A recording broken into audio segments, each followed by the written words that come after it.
नमस्कार फ्रेंड्स, मेरा नाम अनुराग है और आज की वीडियो में हम डिस्कस करेंगे फीड वाटर हीटर्स के ड्रेन एंड वेंट सिस्टम के बारे में। फ्रेंड्स, इस लेक्चर की आउटलाइन कुछ इस टाइप से होगी।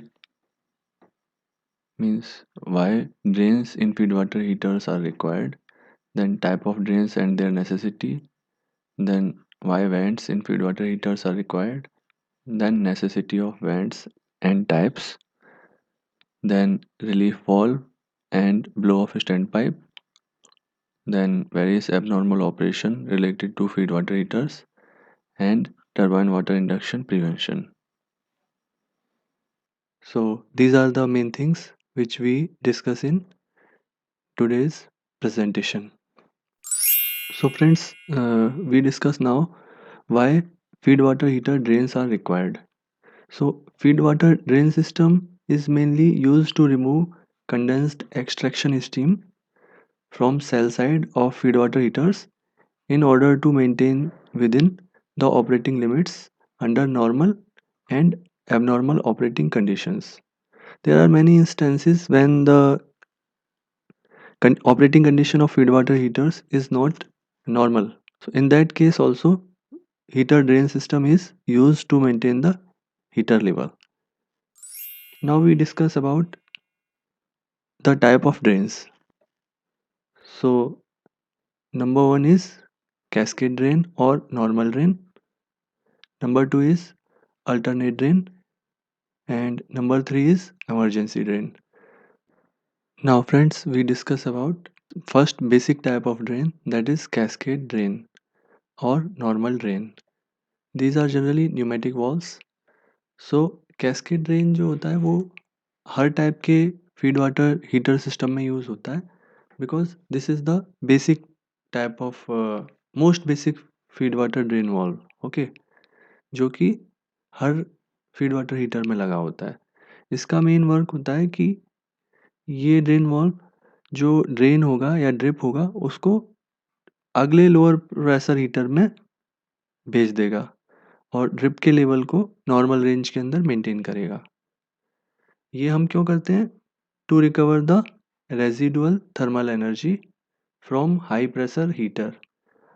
एक हाई प्रेशर हीटर से रेजिडुअल एनर्जी को गेन करने के लिए, रेजिडुअल थर्मल एनर्जी को गेन करने के लिए हम हाई प्रेशर हीटर से लो प्रेशर हीटर में ड्रिप को ट्रांसफ़र करते हैं।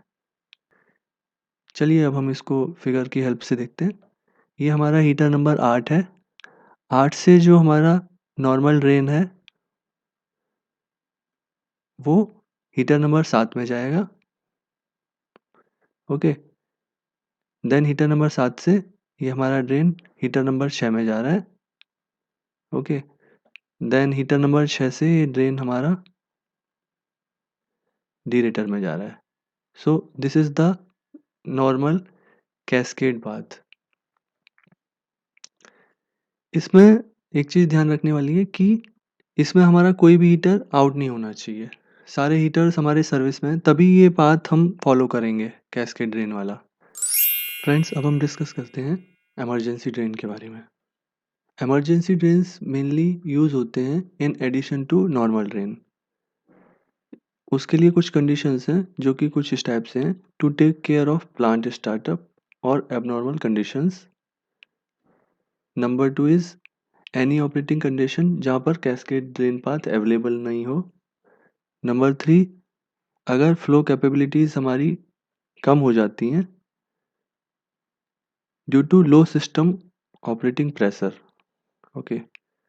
और अनदर पॉइंट इज़ अगर हीटर लेवल हाई लेवल पर अगर हमारा पहुंच रहा है हीटर, तो इन कंडीशंस में हम इमरजेंसी ड्रेन का यूज़ करते हैं और इमरजेंसी ड्रेन के थ्रू जो ड्रिप है हमारा उसको डाइवर्ट कर देते हैं कंडेंसर में थ्रू फ्लैश टैंक।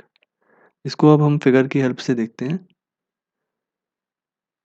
इसमें येलो लाइन से इमरजेंसी ड्रेन पाथ दिखाया गया है। अगर ड्यू टू एनी रीज़न अगर नॉर्मल ड्रेन पूरा खुलने के बाद भी हमारा लेवल मेंटेन नहीं हो पा रहा है या नॉर्मल ड्रेन अवेलेबल नहीं है, तो उस कंडीशन में ये एक इमरजेंसी पाथ है जिसके थ्रू हम हीटर्स के लेवल को मेंटेन करते हैं और ड्रिप को एचपी हीटर्स में भेज सकते हैं।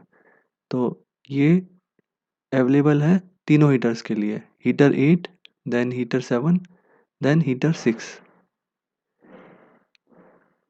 इसके अलावा भी एक और पाथ है हमारे पास, उसको हम नेक्स्ट स्लाइड में डिस्कस करेंगे, that is alternate drain. For heater 7 और 8 एक अल्टरनेट पाथ इमरजेंसी और नॉर्मल ड्रेन के अलावा भी दिया गया है, जिसको हम अल्टरनेट ड्रेन बोलते हैं। इसके थ्रू हम हीटर 7 और 8 के ड्रेन को डीरेटर में भेज सकते हैं, जिससे कि हमारी सिस्टम की एफिशिएंसी भी इम्प्रूव होगी, बिकॉज हम ड्रेन को एचपी फ्लैश टैंक या कंडेंसर में नहीं फेंक रहे हैं। सेकेंड पॉसिबिलिटी है, अगर किसी कारण से एचपी हीटर 6 आउट है हमारा, तो उस केस में हम अल्टरनेट ड्रेन कंट्रोल वॉल्स को ओपन करके एचपी हीटर 7 और 8 के लेवल को कंट्रोल कर सकते हैं। एक एग्जांपल की हेल्प से मैं दिखाना चाहता हूँ। फॉर एग्जांपल, अगर हमारा एचपी हीटर 6 आउट है ड्यू टू एनी रीज़न, तो एक अल्टरनेट पाथ दिया गया है। फॉर एग्जांपल हम ये पाथ भी यूज़ कर सकते हैं। नंबर 1, यहाँ से नॉर्मल ड्रिप आया 8 टू 7, और 7 से अल्टरनेट ड्रेन पाथ के थ्रू जो हमारा ड्रिप है वो डीरेटर में चला जाएगा। उसी तरीके से सेकेंड एक पॉसिबिलिटी बनती है, अगर फॉर एग्जांपल एचपी हीटर 7 हमारा आउट है, तो उस केस में हमारे पास एचपी हीटर 8 के ड्रिप को हम डीरेटर में भेज सकते हैं अल्टरनेट ड्रेन पाथ के थ्रू, और कुछ अमाउंट ऑफ थर्मल एनर्जी को सेव कर सकते हैं। चलिए फ्रेंड्स, अब हम डिस्कस करते हैं फीड वाटर हीटर के वेंट सिस्टम के बारे में। So feed water heater vent system is mainly used to remove non-condensable gases or trapped air from the stagnant areas of heater during startup and continuous operation. So startup operation के लिए हमारे पास startup went होते हैं feed water heaters में, and continuous operation के लिए feed water heaters में continuous went, या उनको हम ऑपरेटिंग वेंट भी बोलते हैं। सो फ्रेंड्स, अब हम डायग्राम की हेल्प से देखते हैं कि इनके कनेक्शंस किस टाइप से दिए गए हैं। So this is HP heater 1A and this is 1B। इसके operating and startup vents condenser को जा रहे हैं। Similarly for heater 1A this is also going to condenser. For heater 2B and 2A इनके वेंट्स भी ये vents भी condenser में ही जा रहे हैं। That means for all LP heaters our startup plus operating vents ये हमारे कंडेंसर में जाएंगे। Okay, while for HP heaters startup and operating vents all are terminating to dereator. Okay, and from dereator all startup and operating vents are going to condenser. That means our non-compressible gases flow will be from LP heater to condenser, and from HP heater to dereator, then from dereator to condenser, and from condenser that will be conveyed to atmosphere by vacuum pumps. So this is the general process diagram. अगर हम startup और operating went के operation की procedure की बात करें, तो startup went mainly normal operation में बंद रहते हैं, जबकि continuous went locked open position में रहते हैं। अगर अब हम बात करते हैं इंडिविजुअल हीटर्स के बारे में, तो for example for heater 1A 1B and 2A 2B, अगर हमारा टरबाइन सिंक्रोनाइज हो जाएगा तो उस कंडीशन में हमारे स्टार्टअप वेंट्स बंद हो जाएंगे और operating vents locked open position में खोल दिए जाएंगे। अब हम बात करेंगे एचपी हीटर 3 एंड 4 के स्टार्टअप वेंट के बारे में। तो एचपी हीटर्स 3 एंड 4 के एलपी हीटर 3 एंड 4 के स्टार्टअप वेंट मैनुअली क्लोज करेंगे जब extraction steam block valves fully open हो जाएंगे। Okay, extraction steam block valves means जो एक्सट्रैक्शन स्टीम के वॉल्स दिए हुए हैं एलपी हीटर्स में हीटिंग के लिए।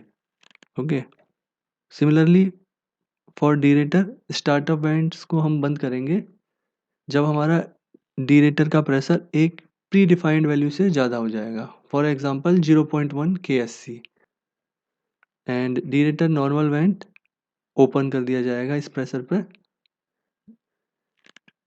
मेनली डीरेटर कंटिन्यूस वेंट को हम तभी ओपन करेंगे जब हमारे सीपी का स्टार्टअप कंप्लीट हो जाएगा।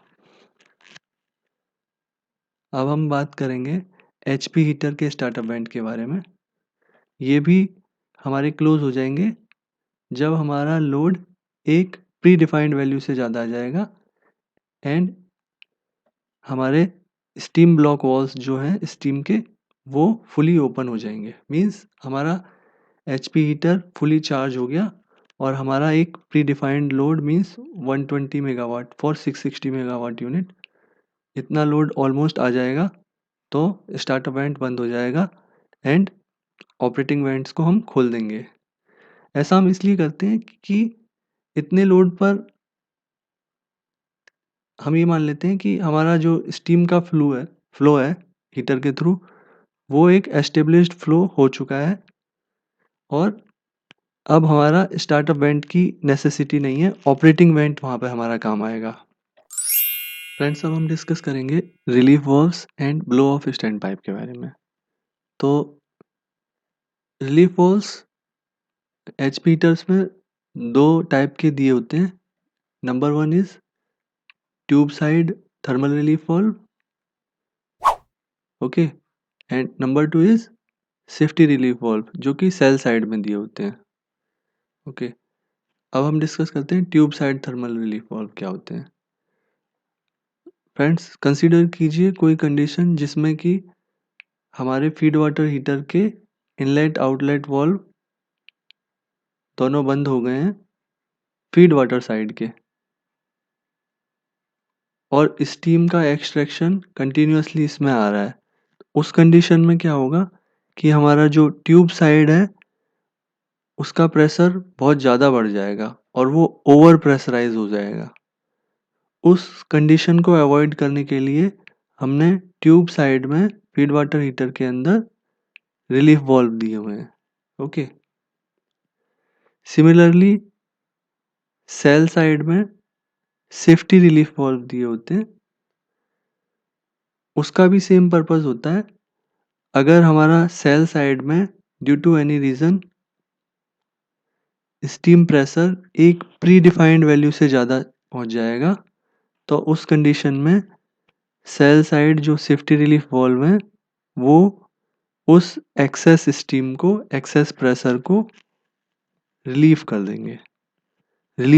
ओके, और रिलीव कहाँ करेंगे, उसके लिए एक ब्लो ऑफ स्टैंड पाइप लगा होता है। This is a normal arrangement of stand pipe. Stand pipe का मीनिंग ये होता है कि इसमें जो स्टीम वाला पार्ट है वो एटमॉस्फेयर में चला जाएगा एंड इसमें जो ड्रेन वाला पार्ट है वो हमारा इस स्टैंड ऑफ पाइप से ब्लो ऑफ पाइप से एटमॉस्फेरिक फ्लैश टैंक में चला जाएगा।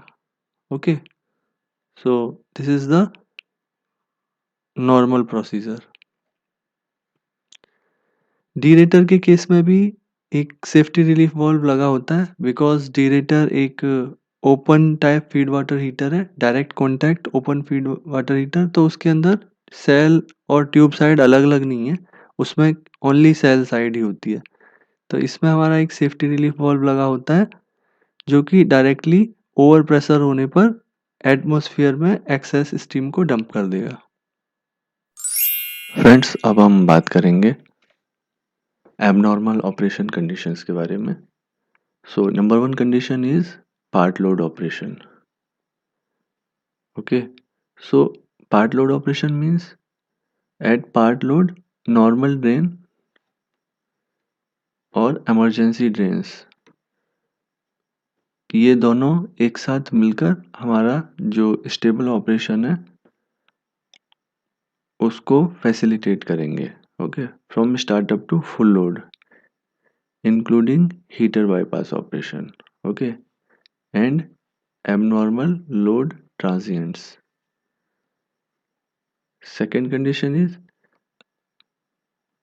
जो अल्टरनेट ड्रेन है हमारे वो मेनली कोई भी एक heater, for example heater number 7 is out और हीटर नंबर 8 इज आउट और हीटर नंबर 7 और 8 बोथ आर आउट, तो उस कंडीशन में या कोई भी कंडीशन कोई भी कम्बिनेशन हो तो उसमें स्टेबल ऑपरेशन करने के लिए अल्टरनेट ड्रेन्स हमारे यूज होंगे। तो this is for part load operation. अब हम बात करेंगे इनसफिशिएंट और डिमिनिश्ड नॉर्मल ड्रेन कैपेसिटी। इसका मतलब है कि हमारी जो ड्रेन कैपेसिटी है वो कम हो जाए, तो उस केस में हीटर का ऑपरेशन कैसे होगा। तो सबसे पहले हम ये देखेंगे कि ये कौन कौन सी कंडीशंस हैं जिसमें ऐसा होता है। So number 1 is startup and shut down, number 2 is normal drain control valve malfunction और damage, number 3 is tube leakage, number 4 is load transition resulting in water level transitions exceeding the capacity of normal drain control valve। For example अगर हमारा load तेजी से बढ़ गया या तेजी से डाउन हुआ तो हमारा जो ड्रेन का अमाउंट है वो बढ़ेगा या घटेगा हीटर के अंदर, तो उस कंडीशन में नॉर्मल ड्रेन हमारा उसको कोप अप नहीं कर पाएगा। फिफ्थ कंडीशन है हमारी कि अगर हमारा हीटर लेवल हाई हाई हो गया है, ओके, इमरजेंसी ड्रेन वॉल्व पूरे ओपन हो गए, उसके बाद भी हीटर लेवल बढ़ता जा रहा है, तो उस कंडीशन में हमारा एक स्पेशल प्रोसीजर होता है that is called turbine water induction prevention. तो ये प्रोसीजर हम फॉलो करते हैं। ओके,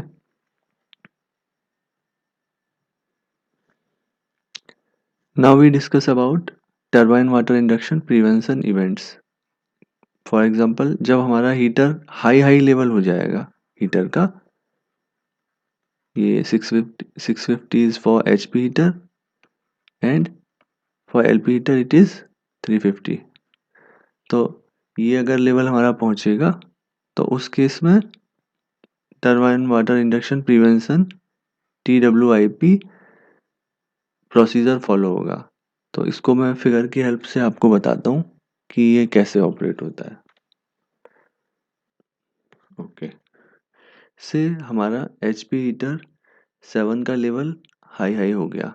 ओके, तो उस कंडीशन में क्या होगा कि पूरी पॉसिबिलिटी बन जाती है कि ये वाटर इससे रिटर्न फ्लो होके टरबाइन के अंदर चला जाए। ओके, इस चीज़ को अवॉइड करने के लिए turbine water induction prevention system का जो प्रोसीजर है उसको फॉलो करेंगे। तो उसके लिए हम सबसे पहले हमारा स्टीम आइसोलेटिंग वाल्व जो दिया हुआ है वो फुली क्लोज हो जाएगा। स्टीम आइसोलेटिंग वाल्व की क्लोजिंग या एक्चुएटर का क्लोजिंग टाइम हमारा कुछ इस टाइप से डिसाइड होता है कि अगर हमारी 2 tubes at a time heater के अंदर पंक्चर हो जाए अगर, तो जितने टाइम में हमारा हीटर फिल होगा पानी से उतने टाइम में हमारा जो स्टीम एक्सट्रैक्शन वाल्व है वो बंद हो जाएगा। Okay, so this is the normal design consideration for actuation time of this steam isolating valve. तो number 1 steam isolating valve close होगा, नंबर 2 फीड वाटर इन और आउट दोनों वाल्व क्लोज हो जाएंगे। ओके, उसके बाद में emergency drain valve fully open हो जाएगा हमारा 100%। ओके, जिससे कि उसमें जो भी ड्रेन है वो 100% इमरजेंसी ड्रेन वॉल से बाहर निकले। ओके, और कास्केड ड्रेन तो ओपन है ही ऑलरेडी, कास्केड ड्रेन भी ओपन रहेगा लेकिन इमरजेंसी ड्रेन भी ओपन हो जाएगा। उसके बाद जो हाई प्रेशर हीटर से हमारे पास कास्केड ड्रेन आ रहा है या नॉर्मल ड्रेन आ रहा है, ये वॉल्व क्लोज हो जाएगा जिससे कि इसके अंदर ड्रेन ना आए कहीं से। उसके बाद वन मोर थिंग इज, जो हमारे क्यूसी एनआरवी और नॉर्मल एनआरवी दिए हुए हैं इसमें, means quick closing NRV and एक मैनुअल फ्लैप टाइप एनआरवी दिया होता है। दोनों एनआरवी क्विक क्लोज हो जाएंगे to avoid any water flow in reverse direction. So ये एक नॉर्मल प्रोसीजर है for turbine water induction prevention system का। Same procedure HP heater and LP heaters में फॉलो होता है। एलपी हीटर में भी सेम प्रोसीजर फॉलो होगा। फ्रेंड्स, अब हम थर्ड एबनॉर्मल ऑपरेशन के बारे में डिस्कस करेंगे, that is deaerator high level. So this is also feed water high level वाली कंडीशन है। इसमें feed water side, okay, then extraction steam side and drain drip in और ड्रिप आउट। ड्रिप इन पूरा close होना चाहिए, drip out पूरा खुला होना चाहिए। ओके, फीड वाटर पूरा क्लोज होना चाहिए, एक्सट्रैक्शन पूरा क्लोज, क्यूसी एनआरवी बंद हो जाएंगे हमारे, क्लोज हो जाएंगे। So this is the procedure of deaerator level high. Same procedure HP heater level high में फॉलो होगा। Okay, same procedure LP heater में फॉलो होगा। सेम प्रोसीजर डुप्लेक्स हीटर्स में फॉलो होगा। Okay, same procedure LP heater drain tank में follow होगा। इस figure की हेल्प से मैं बताता हूँ आपको। अगर इसका लेवल हमारा 1500 आ गया तो हमारा emergency drain control valve operate होना शुरू हो जाएगा। ओके, और अगर ये 1600 आ गया तो हाई लेवल आ जाएगा, तो ये वाल्व ओपन होगा 100%। ओके, फिर भी अगर ये कंट्रोल नहीं हुआ और 600 से ऊपर निकल गया, फॉर एग्जांपल 1800 आ गया, तो उस केस में हमारा क्या होगा कि जो LP heater 1A 2A and 1B 2B दोनों आइसोलेट हो जाएंगे फीड वाटर साइड से। Now returning feed water heater to operation after maintenance, this is also a procedure. तो इसमें हम वही जो इनिशियल जो स्टार्टअप का प्रोसीजर होता है, स्टार्टअप या इनिशियल कंडीशन में हम हीटर लेंगे, वो प्रोसीजर फॉलो होगा। Number 6 is loss of instrument air और पावर। अगर ये कंडीशन अगर हमारी आती है तो इंस्ट्रूमेंट एयर लॉस होने पर हमारे जो इमरजेंसी ड्रेन कंट्रोल वाल्व होते हैं वो फुली ओपन हो जाते हैं। Okay, and alternate and cascade drain control valve है वो हमारे फुली क्लोज हो जाएंगे। Okay, these are fail to close, means emergency drain control valve उस केस में फुली ओपन हो जाएंगे और वो पूरा लेवल को डाउन करेंगे और सीधा डंप करेंगे डीरेटर के अंदर। तो ये केस है। तो इस केस के अंदर अगर ऐसा होता है तो हमें तुरंत लोड डाउन करना है, सो दैट लोड डाउन करके मिनिमम लोड तक लेके जाओ जितना ले जा सकते हैं, और इस कंडीशन को हेल्दी करना है अपने को, मीन्स इंस्ट्रूमेंट एयर और पावर सप्लाई को जितना जल्दी हो सके रिज्यूम करना है। If you have any question, you can ask me in comment box. Thank you very much.